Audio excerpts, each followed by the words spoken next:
Part 1. My name's Michael. 38. Software engineer for a defense contractor.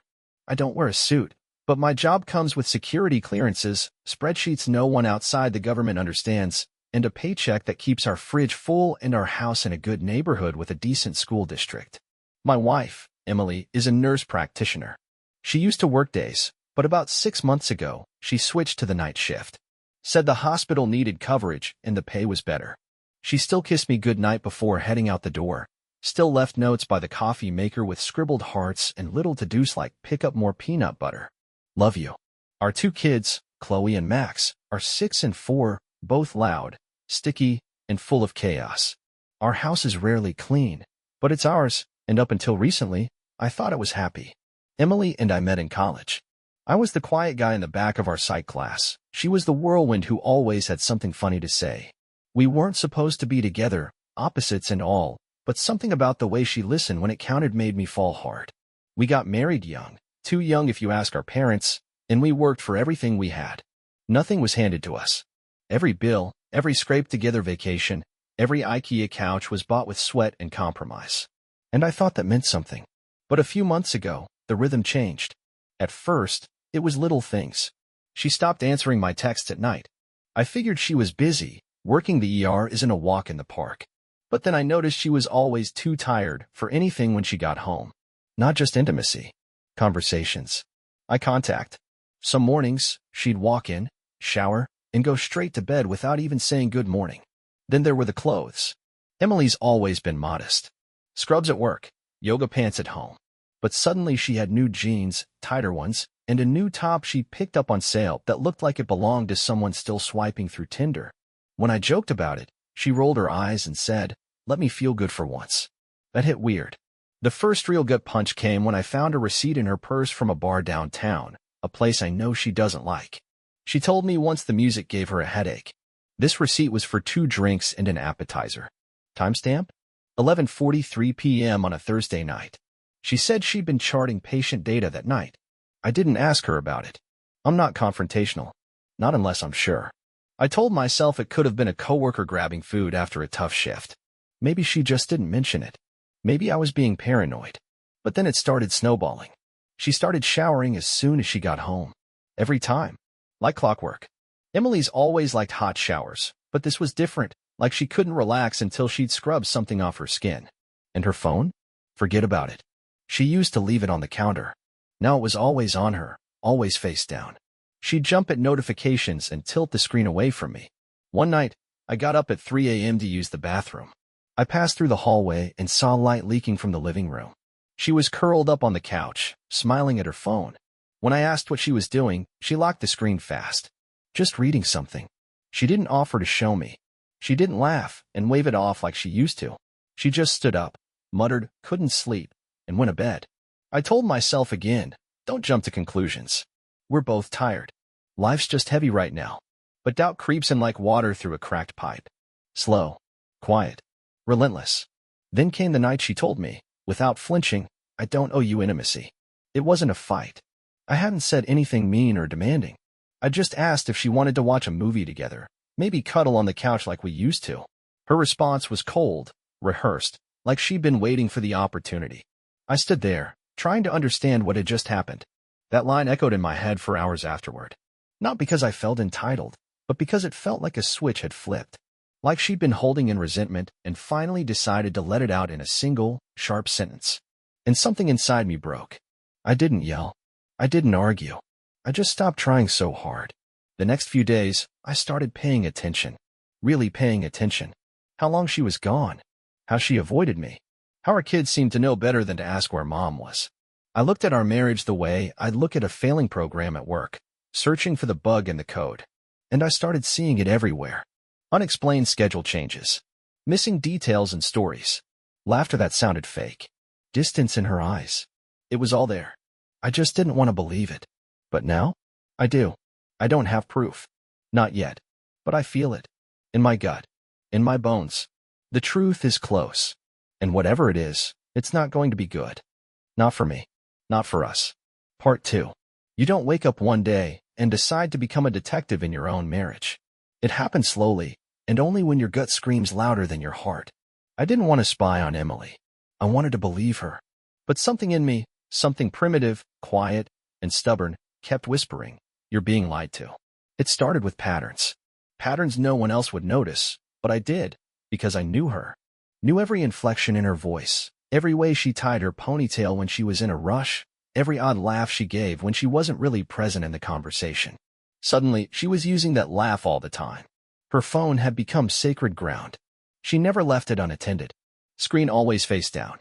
She used to text me during her shifts, memes, quick, "I miss you" messages, little things that made us feel connected. That stopped. I asked about it one night, trying to keep my tone light. "You've been quiet at work lately," I said. She blinked, looked down at her dinner. "We've been slammed," she replied quickly. "Barely have time to breathe." A normal answer. But the next day, Julia, her coworker, the same one who overshares on Facebook, posted a photo of her and Emily in the break room, holding cupcakes, laughing. The caption? "Slow night. Thank God for sugar and sarcasm." I said nothing. I just bookmarked it in my mind. Over the next week, I noticed her schedule shifting in ways that didn't make sense. Emily started saying she was covering extra shifts, but the pay stubs didn't line up. I checked our joint account. Nothing matched the hours she claimed to be working. Either the hospital had stopped paying her, or she wasn't there. Then came the Thursday night when she told me she was going to a yoga class. I offered to drive her. It was cold, and she looked tired. She declined, almost too fast. "It's fine. I'm meeting a few girls afterward. We'll grab smoothies." I waited until she left, then grabbed my keys and followed, headlights off. She didn't go to yoga. She drove across town and parked behind a strip mall, near a side entrance to a building I didn't recognize. A man stepped out of the shadows and opened her car door. Tall, broad-shouldered, buzz-cut. They didn't kiss, but their body language was close. Intimate. Like this was routine. I didn't confront her. I couldn't, not yet. I wasn't ready to hear the lies she'd rehearsed. I needed clarity. Facts, not emotion. That night, I downloaded a phone cloning app and synced it with an old burner device I'd kept in my desk drawer. Took all of 10 minutes.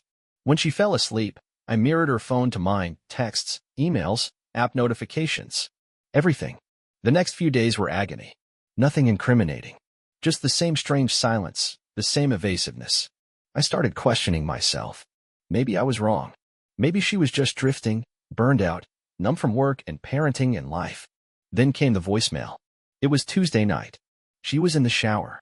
I was folding laundry when her phone, lying beside me, buzzed. A missed call from Kristen Spin. Probably someone from her gym. But the voicemail icon popped up, and before I could stop myself, I tapped it.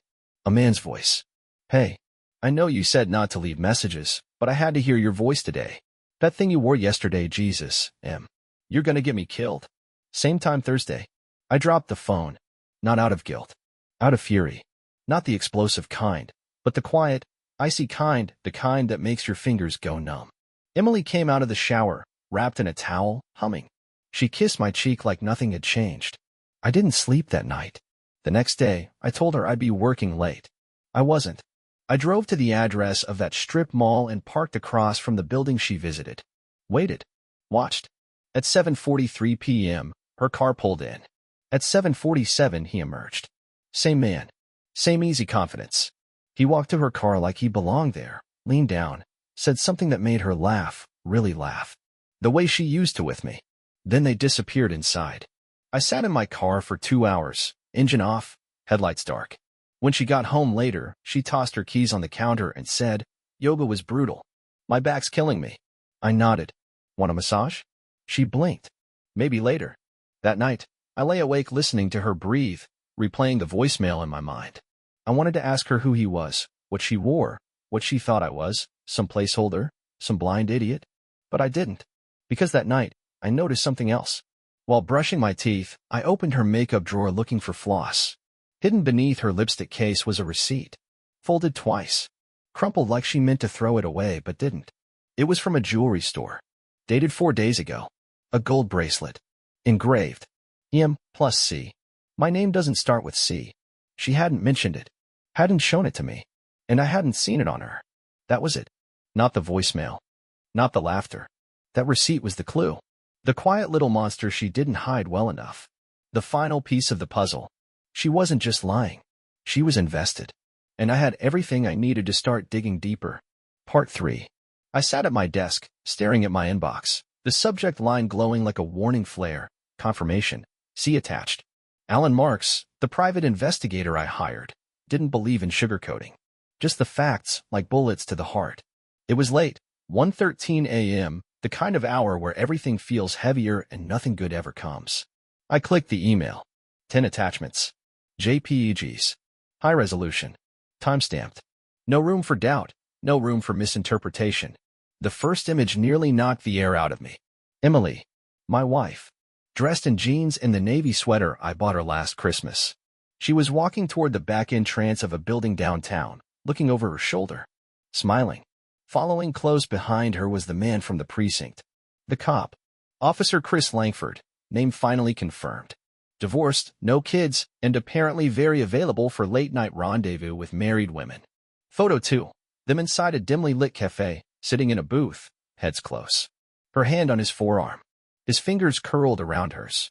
The timestamp said 8:36 p.m., an hour after she told me she was on a back-to-back shift at the hospital. Photo 3. A parking garage. Same night. They're against the wall, kissing. Her hands in his hair. His on her waist. I could see the way her eyes were closed, like she was somewhere safe. Somewhere sacred.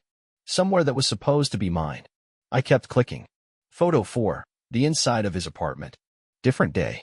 Broad daylight through the window.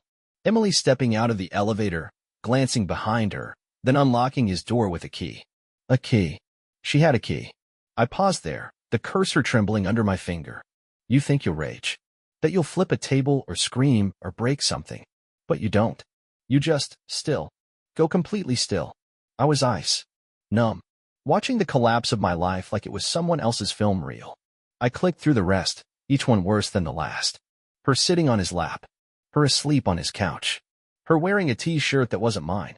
Him pressing his lips to her temple in a way that reeked of history. Alan had done his job too well. The final image was a shot taken from the street, through the windshield of her car. They were parked outside a bakery. He leaned across the console, and she kissed him. Not passionate. Not wild. Familiar. Comfortable. Like they'd done it 100 times before. I couldn't move for what felt like an hour. Just sat there, the glow of the monitor illuminating my face while my entire life collapsed silently around me. Eventually, I printed the photos. Not all, just 5. The ones that said everything without a single word. I slid them into a manila envelope and wrote her name on the front in block letters. Then I went to the kitchen, poured myself 2 fingers of bourbon, and sat at the table. In the other room, our dishwasher hummed. The kids' backpacks sat by the door, ready for school. Her coat hung neatly on the hook, and the faint scent of her perfume still clung to the air. She was asleep upstairs, in our bed. The one I built from reclaimed oak the summer after Max was born. I drank slowly. I didn't cry. Not that night. What I did instead was make a list. Not a petty one. Not names or curses or twisted little fantasies of revenge. No, this was methodical. Calculated. I wrote down every asset we had, house, accounts, vehicles. I noted dates, behaviors, discrepancies. I included the timestamps of the photos, the timeline of lies she'd told to cover them. I added her work schedule for the past 2 months and compared it to where Alan had tracked her movements. And then, at the bottom of the page, I wrote one question. When did she stop choosing me? Because that's what it came down to. Not the sex. Not the secrets. Not even the betrayal. It was the choice.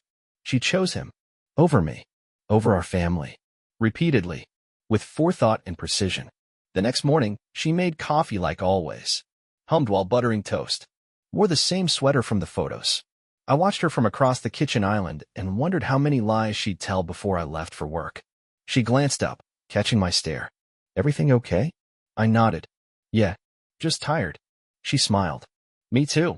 Then she kissed my cheek, picked up her bag, and left for work. I said nothing, but I was already planning everything. Part 4. Betrayal on its own is enough to crush a man. But betrayal paired with deception that threatens your family, your finances, your very identity? That's not heartbreak. That's war. I didn't confront Emily. Not after the photos. Not after the phone tracking. Not even after finding out she'd rented a private mailbox downtown under her maiden name. I kept my face blank and my tone even. I kissed her goodbye in the mornings and texted her, I love you, at night. Meanwhile, I was building something beneath the surface. A different kind of home. One made of evidence, leverage, and strategy. I started by visiting my attorney, Rebecca Wolf. Smart, sharp, and known for gutting spouses who mistook kindness for weakness. I told her everything, showed her the photos, the receipts, the maps. She didn't flinch. What do you want? She asked. Everything she tried to take from me, I replied. That's when the deeper digging began. I'd known Emily had access to our joint savings account. I just hadn't realized how much she'd drained from it in the last 4 months. $17,400 in cash withdrawals from small ATMs, carefully timed and spaced. She thought she was being subtle. She wasn't. It got worse. Rebecca's forensic accountant pulled statements from an old PayPal account I hadn't used in years, one Emily still had access to. She'd rerouted $9,200 into a secondary checking account opened under her maiden name, Emily Grant. Then came the real twist. She had registered an LLC. 2, actually. One was Riverstone Wellness Consulting, a name that sounded legitimate, until I found out she was funneling money into it from side gigs she claimed didn't exist. But the second? That one had me frozen. Blue Badge Security Consulting. It was registered in her name and Officer Chris Langford's. She and her affair partner had started a consulting firm. They'd pitched it to local businesses, promising hospital-grade crisis prevention and tactical response planning. She used my resume, my name, credentials, software certifications to fake a tech advisor on their proposal deck. My name was listed in digital brochures I never wrote. My face was on the website. They used me. My skills. My reputation. Without permission. I stared at the documents Rebecca printed out, my mouth dry. They used me as cover. They did more than that, she said. They used you to secure funding. A local grant. 25 grand from the city. I felt something inside me fracture. This wasn't just infidelity. This was identity theft. Fraud.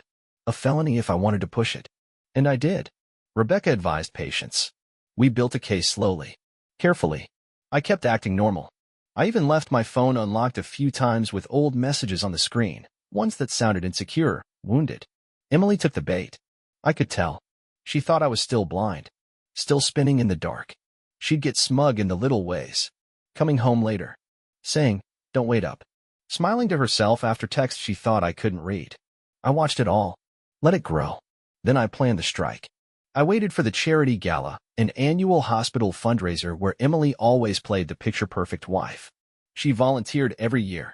Said it was her way of giving back. I RSVP'd like always, rented the tux, kissed her hand before we walked into the ballroom. I waited until dessert. Rebecca and I had timed it to the minute. The projector screen flickered. I stepped up to the mic. My heart wasn't racing. My hands didn't shake. I was ready. Before we raise our glasses tonight, I said calmly, I want to take a moment to recognize some unexpected partnerships in the room. The screen behind me lit up. First, a slide of Blue Badge's homepage. Then a PDF of the grant application with Emily's signature and mine forged beneath it. The room fell silent. Gasps followed. One woman dropped her wine glass. Emily stood frozen at our table, a half-smile stuck to her face like bad glue. She used my credentials. My licenses. My name, I continued. To build a business. With Officer Christopher Langford. I turned to look at her. Our eyes locked. I didn't want to ruin your evening, I added, but you already ruined mine. For the past 6 months. She opened her mouth to speak, but no sound came. I stepped down. Rebecca followed, handing copies of the lawsuit to both Emily and Chris, who had slinked into the far corner of the room like a rat caught in the light. Lawsuit for fraud. Identity theft. Civil damages. Injunctions. A complete freeze on both LLCs. Emily chased me into the lobby, heels clicking in panic. Michael, wait. This is a misunderstanding. I turned to her. Calm. Cold. The only misunderstanding, I said, was thinking you could play me. And then I walked out. That night, I didn't go home. That house? That life? It was already gone. Part 5. 2 months. That's how long it took to dismantle what we built over 13 years of marriage. 13 years of memories reduced to folders, hearings, disclosures, and cold, digital transactions. Our house sold faster than I expected. She fought to keep it. Lost. I bought it through a trust, gutted it, and rented it out to a traveling nurse and her wife. The irony wasn't lost on me. Emily moved into a condo paid for by whatever was left after court fees and frozen assets.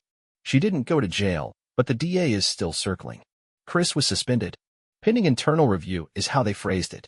His ex-wife is now suing for custody and back support. A poetic kind of collapse. Funny how the truth doesn't just destroy, it echoes.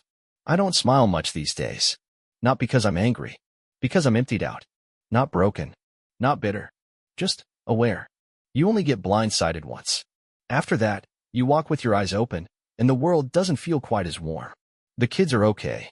Chloe's 8 now, and Max turned 5 last week.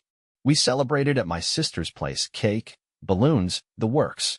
Emily showed up late. Said her car had issues. She looked thinner, like stress had hollowed her out. She asked if we could talk. I told her not today. She tried again a week later. Showed up outside my apartment. No makeup. Hoodie. Eyes red. Can we just talk, Michael? I didn't answer. I just opened the door, stepped aside, and let her say whatever she needed to get out of her system.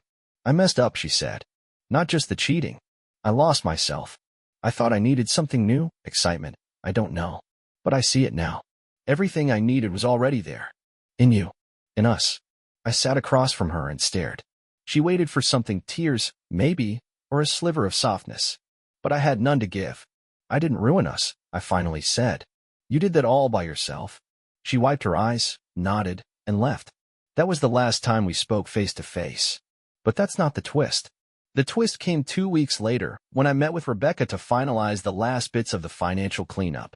She had a look on her face. Not pity. Not relief. Something darker. I need to show you something, she said. She slid a folder across the table. Inside were bank transfers. Small ones. Repeated. 10, 20, sometimes $30. All from our joint account.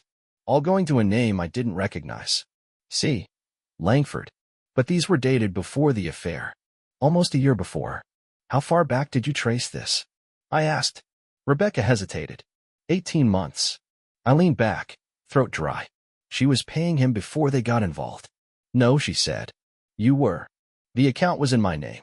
It had been spoofed, set up as an auto-donation to a fake veterans nonprofit. She used my logins, rerouted the password change emails to an old inbox I'd forgotten. Also, she could make small, unnoticeable payments from my account to his. A setup. Months before she ever physically touched him, she was already planning how to protect him. How to keep it quiet. How to make sure the paper trail pointed to me if anything went wrong. So no, this wasn't a slip. It wasn't a mistake. It was a blueprint. She was never confused. Never swept up in passion. She was methodical. Surgical. She played the long game. I left Rebecca's office and drove aimlessly for hours. Parked on the edge of the city and stared at the skyline like it could answer questions I hadn't figured out how to ask. That night, I didn't sleep. But I didn't collapse either. Instead, I made peace with the truth. The person I loved never really existed. Just a version of her I created out of hope and projection. I fell in love with a ghost I built myself. And maybe that's the most dangerous kind of betrayal, the one where you lie to yourself. But here's the thing. I survived it. Not by forgiving. Not by forgetting. But by owning the wreckage. By standing in the ashes and refusing to move until I understood every spark that led to the fire. And now? I don't want revenge. I want clarity. I want a life where I don't have to flinch when someone says, trust me. I don't care if I find love again. I don't need redemption. What I need is the sound of my own voice, steady in the quiet. So this is where it ends. No dramatic closure. No second chances. Just me. And that voice inside me, the one I ignored for too long, finally speaking loud enough to hear. Never again will I abandon myself to keep someone else comfortable. And that, right there, is the beginning of everything. The end.